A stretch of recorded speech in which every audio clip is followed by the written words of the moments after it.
شادی کے موقع پر لڑکی والوں کی طرف سے کسی دعوت کا کوئی ثبوت نہیں، بلکہ اصل میں تو اصول سمجھ لیجئے، فلسفی کیا ہے اسلام کی۔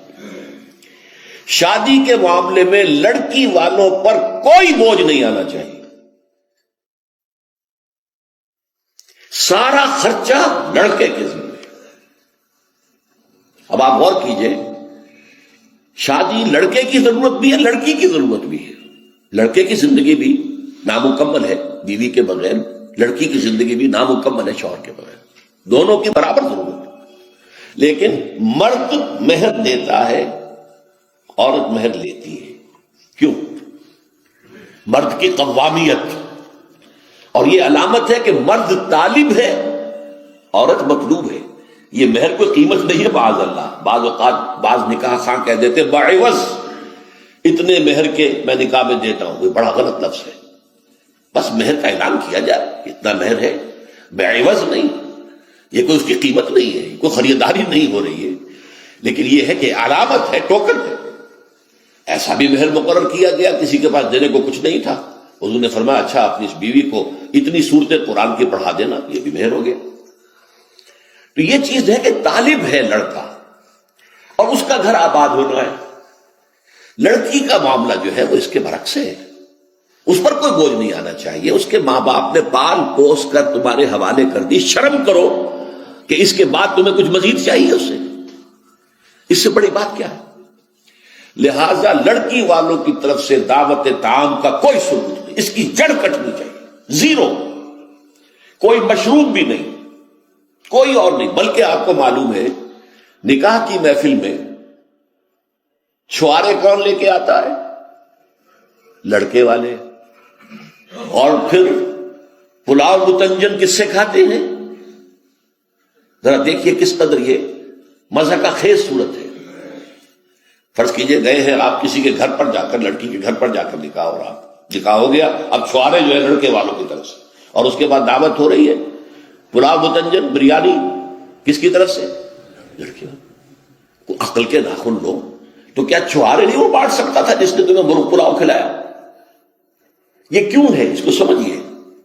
ہمارے ہاں دو تہذیبیں گڑبڑ ہو گئی، ایک اسلامی تہذیب اور اس کا تقاضا، ایک ہماری جو پرانی ہندوانہ تہذیب ہے اس کے اثرات چل رہے ہیں۔ کوئی ثابت نہیں ہے، اس کی جڑ کاٹی جائے، کمی نہیں، جڑ کاٹی جائے۔ پھر میں کہوں گا کمی بیشی جو ہے یہ پھر وہ ریلیٹو ٹرمز ہو جاتی ہے، تو جہاں انگلی رکھنے کی جگہ ہوگی وہاں پورا ہاتھ اور پوچھا رکھ دیا جائے گا، جڑ کاٹی جائے۔ یہ دوسری ہم نے تجویز پیش کی۔ نتیجہ کیا نکلا؟ ان دو کو جمع کیجئے، لڑکی کے گھر پر کوئی فنکشن ہے ہی نہیں، جانبین مسجد میں جمع ہوئے، یہ لڑکے والے بیٹھے ہیں، وہ لڑکی والے بیٹھے ہیں، دونوں یہاں ہیں۔ ان کے یہاں کی خواتین بھی یہاں اندر ہوں گی، ہمارے یہاں خواتین ہال ہے۔ مسجد میں آئے، نکاح ہوا، اپنے اپنے گھروں کو جاؤ، کوئی تکلیف نہیں۔ اس کا نتیجہ کیا نکلا کہ جسے آپ جنج کہتے ہیں، بارات، اس کا تصور زیرو ہو گیا۔ اسلام میں بارات کا کوئی تصور نہیں، سہرا بندی کی کوئی تقریب نہیں، ہندوانہ تقریبات ہیں۔ بارات کے لیے عربی میں کوئی لفظ ہی نہیں ہے، قرآن اور حدیث میں کیا ہوگا؟ عربی میں نہیں ہے، کوئی لفظ نہیں۔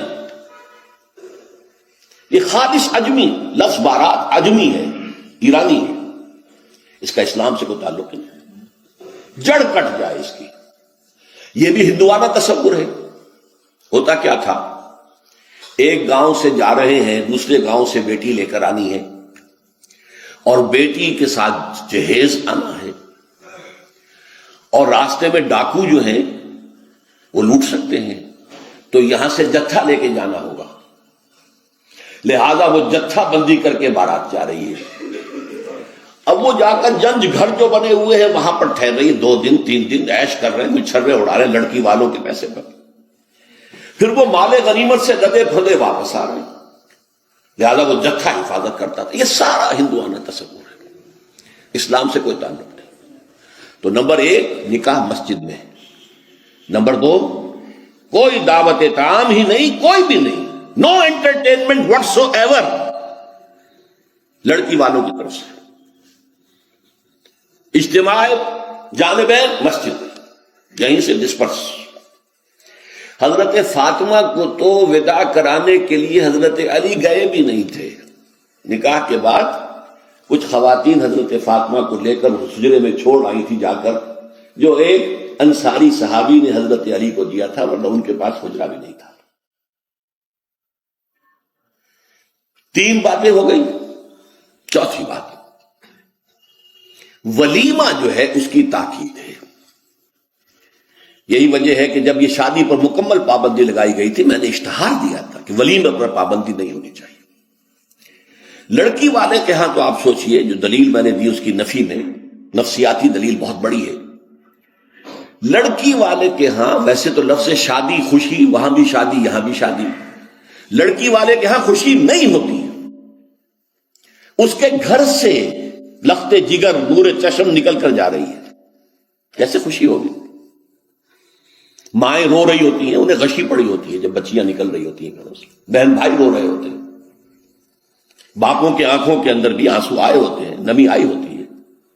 میں نے بھی 5 بیٹیاں رخصت کی اپنے گھر سے، اور آنکھوں میں نمی آئی ہے۔ I couldn't withhold my tears۔ پھر یہ صرف یہ تو ہوتا ہے کہ ایک ذمہ داری کا بوجھ تھا، آج اتر گیا۔ اسے آپ انگریزی میں سائی آف ریلیف کہہ سکتے ہیں، بس کوئی خوشی نہیں۔ اس کی مثال میں دیا کرتا ہوں کہ کوئی جانور اگر قربانی کے لیے 10-15 دن پہلے آپ لے لیں، وہ بکرا کوئی مینڈھا، اور بچے اس کے ساتھ ہل جاتے ہیں، پھر کھلاتے ہیں، لے جاتے ہیں، چلاتے ہیں، تو پھر وہ عید کے دن جب آپ اسے قربان کرتے ہیں تو بچے پچھاڑے کھا رہے ہوتے ہیں، رو رہے ہوتے ہیں، اتنا لاڈ اس جانور سے ہو جاتا ہے۔ تو یہ نور چشم لخت جگر گھر سے نکل رہی ہے، 18-20 برس رہی ہے آپ کے گھر میں، آج جا رہی ہے۔ ٹھیک ہے، سائی آف ریلیف ہے، لیکن اندیشہ بھی ہوتا ہے۔ ذہن میں رکھیے، ہمیشہ ہوتا ہے۔ پتہ نہیں بیل منڈے چڑھے نہ چڑھے، موافقت مزاج کی ہو نہ ہو، نئے ماحول میں جانا ہے، ایڈجسٹمنٹ ہو نہ ہو، اپنی حد تک پورا اطمینان کر لیا ہے، دیکھ لیا ہے، سوچ بچار کر لیا ہے، لیکن کیا کہا جا سکتا ہے؟ ایک بالکل یوں سمجھیے کہ ایک نیا ماحول ہے، نئی جگہ جا رہی ہے، لہذا وہ اندیشہ بھی موجود ہوتا ہے۔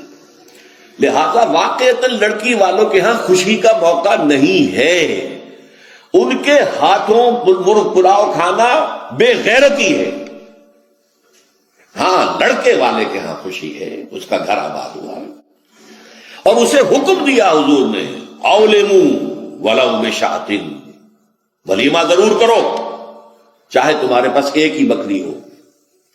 وہ ایک ہی بکری در حقیقت ان کے ہاں مفلسی کی سب سے بڑی شکل ہو سکتی تھی، لیکن بھیڑیں بکریاں پالنا تو ان کا پیشہ تھا۔ تو کسی کو ایک ہی بکری ہے تو معلوم بہت ہی غریب ہے، فرمایا اسی کو ذبح کرو، کھانا کھلاؤ اپنے دوستوں کو، اپنے احباب کو، سیلیبریٹ کرو۔ سیلیبریشن تمہارے ہاں ہونی چاہیے، مرد کے ہاں، لڑکے کے